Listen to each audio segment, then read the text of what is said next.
ये लोग संविधान विरोधी लोग हैं, नफरत फैलाने वाले लोग हैं। नाम जो है 3 बार बदला है। अब पता नहीं वो होश में है कि नहीं है। अब मुख्यमंत्री टायर्ड हो चुके हैं और उनके रिटायर्ड अधिकारी ही उनको चलाने का काम कर रहे हैं। काम की बात तो ये करते हैं, 10 साल से 11 साल से राज कर रहे हैं, बताए कैसे आगे। इस पे इनका ध्यान नहीं है, केवल लोगों का ध्यान भटकाने में इनका ध्यान है। भारत के गृह मंत्री अमित शाह जी ने बाबा साहब अम्बेडकर को लेकर के जो बयान जो बोला है, इसका हम लोग कड़ा निंदा करते हैं और ये दर्शाता है कि उनकी संकीर्ण मानसिकता जो है बाबा साहब अम्बेडकर को लेकर के क्या है।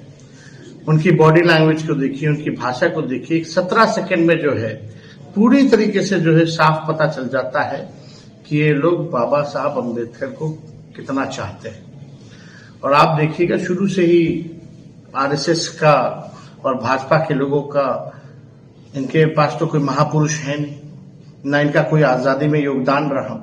तो जितने महापुरुष हैं इस देश में, चाहे गांधी जी हो, चाहे कर्पूरी ठाकुर जी हो, चाहे आपके नेहरू जी हो या अंबेडकर जी हो, इनको गाली देना ही भाजपा का काम बच गया है और यही गाली दे दे करके इन लोगों के चरित्र का हनन करना चाहते हैं। देखिए, हम साफ तौर पे बताना चाहते हैं, बाबा साहब अम्बेडकर हम लोगों के फैशन भी हैं, पैशन भी हैं।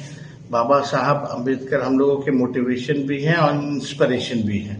किसी भी कीमत पर हम लोग बाबा साहब अम्बेडकर का अपमानित नहीं होने देंगे। ये लोग संविधान विरोधी लोग हैं, नफरत फैलाने वाले लोग हैं और इनकी भाषाओं से, भाषण से, जो कि सदन में खड़े होकर के राज्यसभा में इन्होंने जो वक्तव्य दिया है, इसकी जितनी भी निंदा की जाए वो कम है। नाम जो है 3 बार बदला है। अब पता नहीं वो होश में है कि नहीं है। अब मुख्यमंत्री टायर्ड हो चुके हैं और उनके रिटायर्ड अधिकारी ही उनको चलाने का काम कर रहे हैं। हम लोगों ने इतनी नौकरियां दी,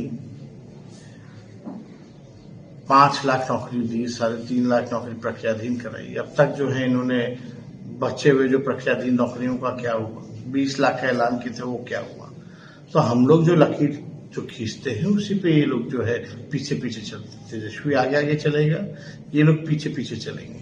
और मैं कह दूं कि माननीय मुख्यमंत्री जी की ये जो यात्रा जो है, अधिकारियों की लूट की छूट की यात्रा है। 2 अरब 25 करोड़ 78 लाख रुपए खर्च करना पड़ रहा है इनको, एक अपनी जनता से संवाद करने के लिए।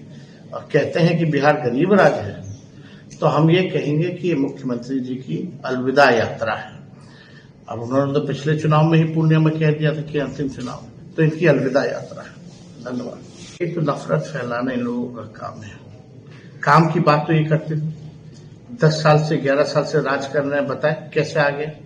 अगर घुसपैठी आए तो कौन है गृह मंत्री, कौन है प्रधानमंत्री, इस पे जवाब देना चाहिए। लेकिन ये लोग मुद्दे की बात नहीं करते।